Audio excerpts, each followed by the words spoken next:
Good morning, everyone. Actually, it's afternoon. It's about 2:30.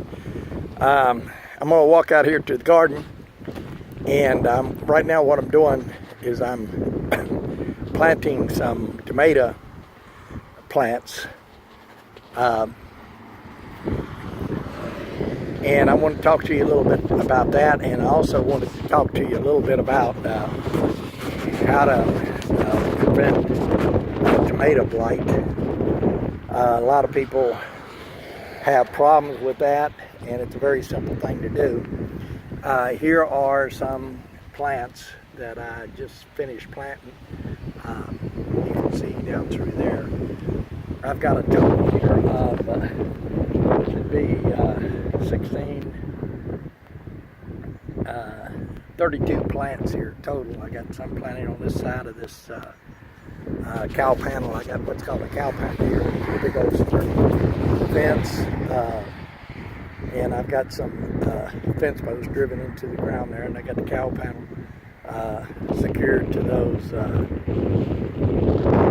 posts. And on this upper end here, I'm planting tomato plants, and down there I've got some peas. Those are sugar snap. Those are really, really delicious, and you can't really find those in stores. And you just cook the shell and all, and they've got a very, very unique taste to them, and they're really, really good. So I want to talk to you about planting these tomato plants. I planted a few there. I got like this one here, and then I got 8 more to plant. And I've already got my hoops set out there, so I know how to space my plants. Now what I'll do is, you notice these are planted down in a kind of a hole. Like what I'll do is I shovel out a shovel full of dirt, and I throw the dirt over in a pile. You can see a pile of dirt over there.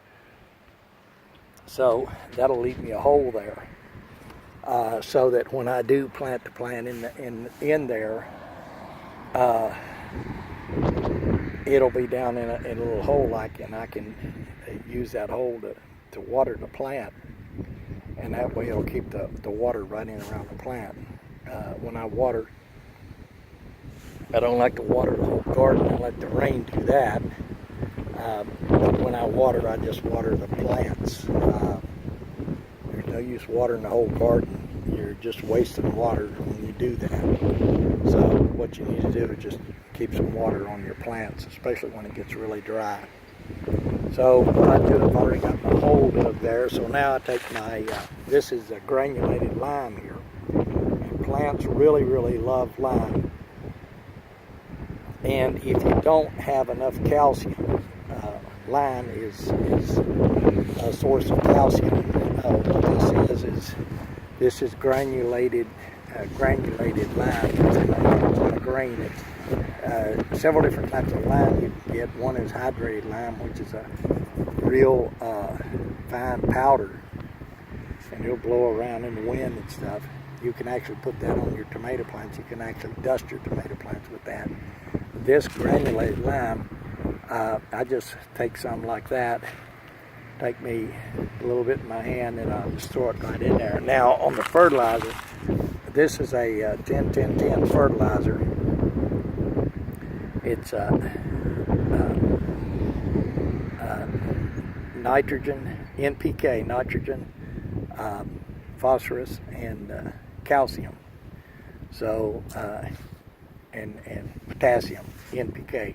Nitrogen is for, N is for nitrogen, P is for phosphorus, and K is for potassium. Those are the symbols, symbols from the periodic table from chemistry for those 3 elements of what plants need. Plants need certain elements to grow. They need what's called macro elements, which are elements that they need in a large amount. Macro means large.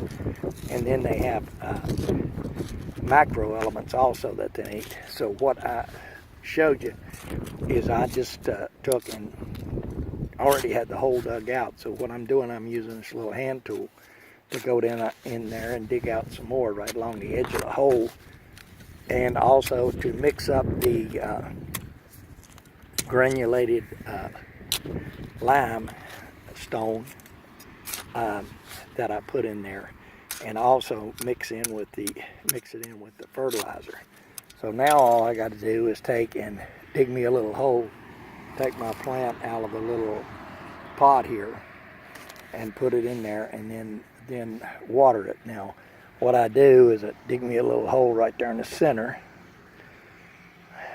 throw that to the side. I'm trying to do this and hold the camera too. If you squeeze on these little containers here, that plant will come right out, and you just set it in there. Just pull the soil down around it. And what I do is I push the soil, tamp the soil around it a little bit. You don't want to tamp too hard though, because if you tamp too hard, you can damage the roots of the soil, and you don't want to do that. Now I've got some water here, and I just take and go ahead and put a thing of water in it. When you tamp down the soil, that kind of helps hold the moisture in, because real loose soil will dry out a lot quicker than soil that's tamped down. So now I've got that planted, so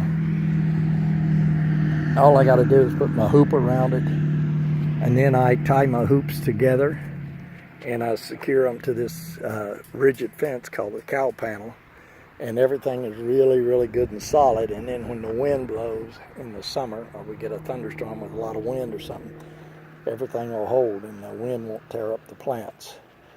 We live on a kind of on a hill here, right off a river, and that's facing north over there, and the wind really blows through here, so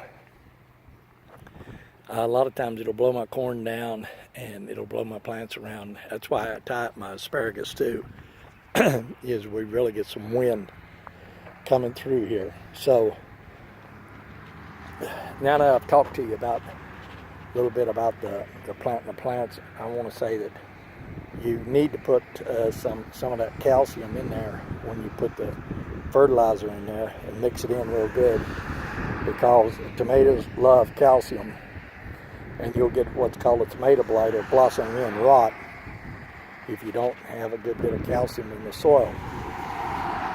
Not only will tomatoes will get that, but also peppers will get that. And I've got a few peppers planted over here. Right in here I've got some peppers planted, and you can see there's my other plants that I need to go ahead and transplant. But peppers will also get that blossoming rot, as will cucumbers and squash.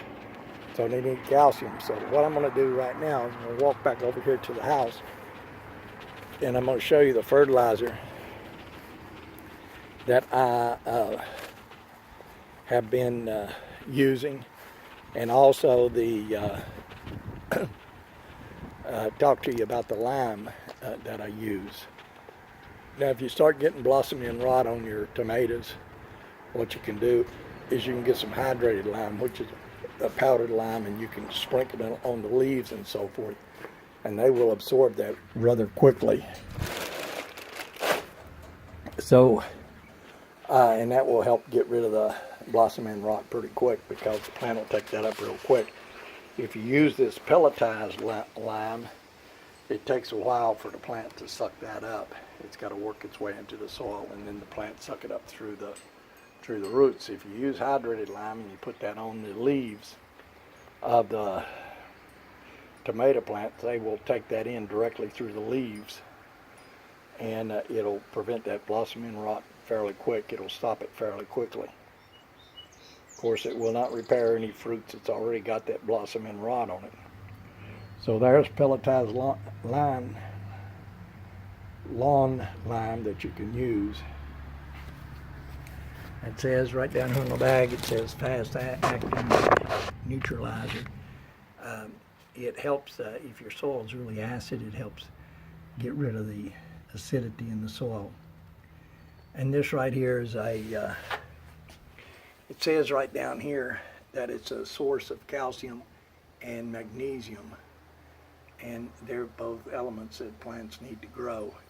Now, this is a fertilizer that I use here. This is 10-10-10, and this is Southern State, but you can get this just about anywhere.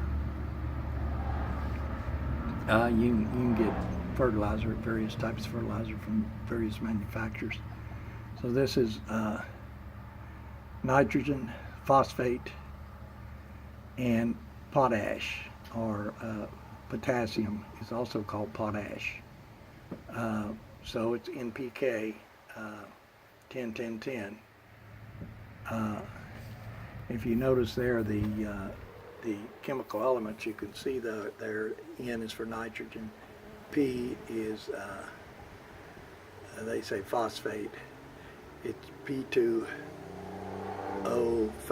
and then soluble potash. I think the K is actually potassium, but K2O is actually potash. So that's the fertilizer I use, 10-10-10. You can buy that at any Farm Bureau, or you can buy it at Walmart or Southern States, or just about anywhere. Talking about the wind, you can hear the wind blow. We really get some pretty heavy winds up through here. So anyway, that's a little bit about planting tomato plants and keeping the blossom end rot off of them, and how you go about planting them and staking them and so forth. So anyway, hope you folks enjoyed the video, and if you like the video, please subscribe. Thanks a lot, and you folks have a nice day, and we'll catch you on the next video. Thanks.